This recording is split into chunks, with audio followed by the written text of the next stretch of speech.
Le livre de Smart Job, avez-vous entendu parler du management positif? On a beaucoup parlé de l'éducation positive, on parle aujourd'hui du management positif, sans règle d'or, de ce management positif heureux.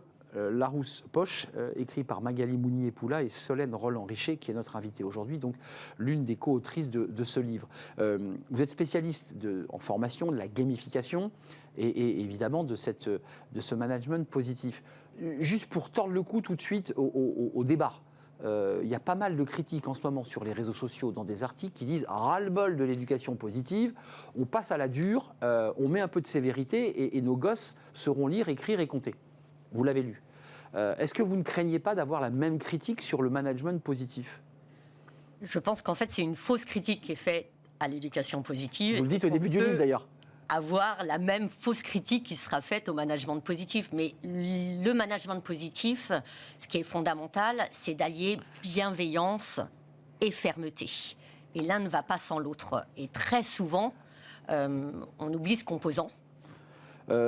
Quand même, il y a des choses intéressantes. Dès le départ, vous dites, attention, le management positif, ce n'est pas une baguette magique. Il n'y a pas de magie.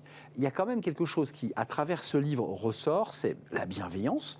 Vous transformez les phrases, vous nous aidez, et ça, ce livre est utile aussi pour ça. On a parfois des formules un peu magiques et un peu violentes, et vous dites, attends, on va réinverser, tu vas reformuler. Et c'est aussi ça la clé de ce livre. Hein. C'est très concret quand même. Tout à fait. Ça peut être déjà envers soi.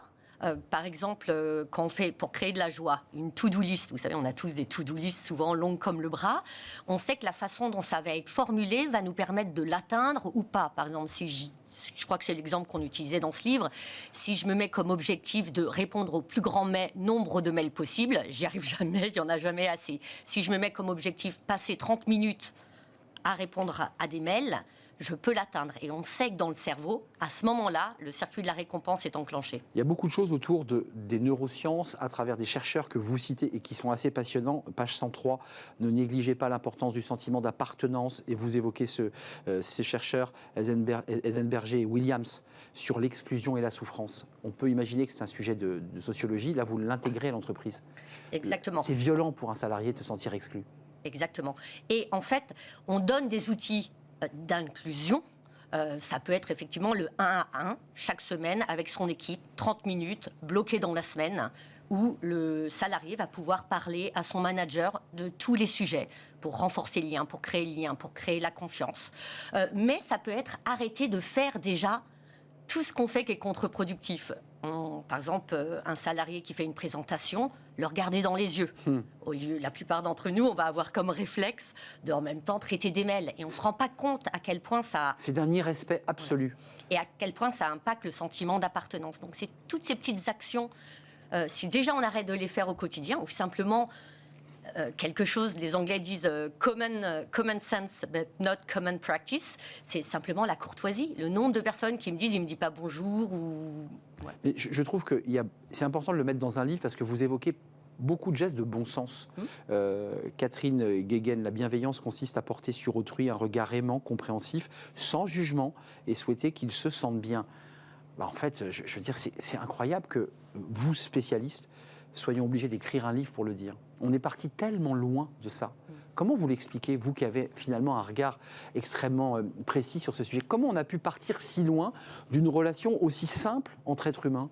Je pense que la pression du temps nous fait souvent oublier l'essentiel, sacrifier l'essentiel. Je pense que les nouvelles technologies nous font un peu parfois sacrifier l'humain. Je crois au lien. Je crois que tous les problèmes en entreprise, même si les gens vont argumenter sur des chiffres, sur des délais, derrière, il y a un problème de lien. Il y a, est-ce que je suis respectée?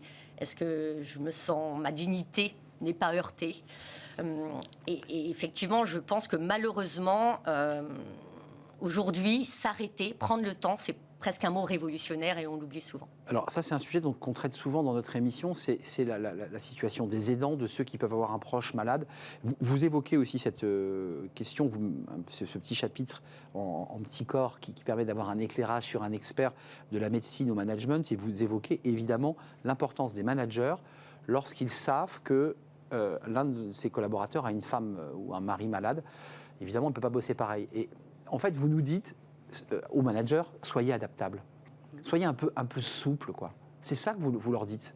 Oui, exactement. C'est s'adapter aux autres, mais attention, c'est créer un espace où les gens vont se sentir suffisamment en confiance pour dire, bah voilà, là j'ai besoin de mon vendredi soir, mais je vais me défoncer la semaine prochaine. Et c'est vraiment... oui, c'est vraiment comprendre l'autre, faire de la place à l'autre sans juger. L'idée, c'est qu'on peut avoir une opinion, mais faire attention, quand on juge, la personne en face va se sentir souvent attaquée, va mettre son énergie à se défendre ou à se protéger. Et ce qu'on veut, c'est qu'il cherche des solutions aux problèmes qu'on a et auxquels il faut qu'on réponde. C'est quand même, à travers tous les exemples que vous citez, vous nous accompagnez aussi en nous aidant à reformuler. Je leur dis, ça c'est très intéressant. C'est un peu une révolution copernicienne que vous nous demandez de faire. Alors, je ne sais pas si c'est une révolution copernicienne, mais en tout cas, c'est de se dire, le changement, il commence par soi. Souvent, quand on stresse, on va vouloir contrôler les autres. Et en fait, l'idée, c'est contrôler ce qu'on dit, contrôler... Est-ce qu'on est dans un état de le dire ou est-ce qu'on a besoin de faire un petit temps de pause? On sait que la vie d'un manager parisien, par exemple, c'est la vie d'un sportif de haut niveau. Donc, en fait, prendre des moments avant, plutôt que d'enchaîner les réunions pour faire 2 minutes de relaxation ou simplement 2 minutes. Ouais, ou savoir dire, on termine sur ce point, mais savoir dire, c'est une femme, je crois, qui répond à un homme très agressif. Écoute, je crois qu'on n'est pas en état, tous les deux, on est trop énervés. Elle ne dit pas, tu es énervé, nous sommes trop énervés. Prenons un peu de temps plus tard. Et ça, c'est intéressant. Respect de soi, respect de l'autre.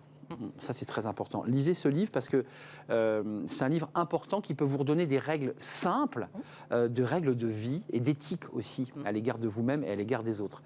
C'est un vrai plaisir de vous accueillir, Solène Roland-Richer, l'une des autrices de ce livre. 100 règles d'or du management positif et heureux, collection Larousse Poche. C'est pas un livre, à la fois, c'est un livre théorique et un livre très pratique. C'est comme ça que vous l'avez construit, en tout cas. Merci à vous. Merci à vous. Et bonne continuation. Merci. On tourne une page et c'est le cercle RH, évidemment, juste après la pause, avec les experts de Smart Job. Il y a énormément de sujets autour du travail. Le rapport travail, évidemment, qui préfigure France Travail et sa création, remis par Thibaut Guilluy. On parlera des assises du travail, avec ce travail mené par le Conseil national de la Refondation. Et on parlera des Canadiens, les fonctionnaires. 155 000 fonctionnaires en grève. Ils réclament du télétravail. Voilà le programme. Juste après la pause, j'accueille les experts.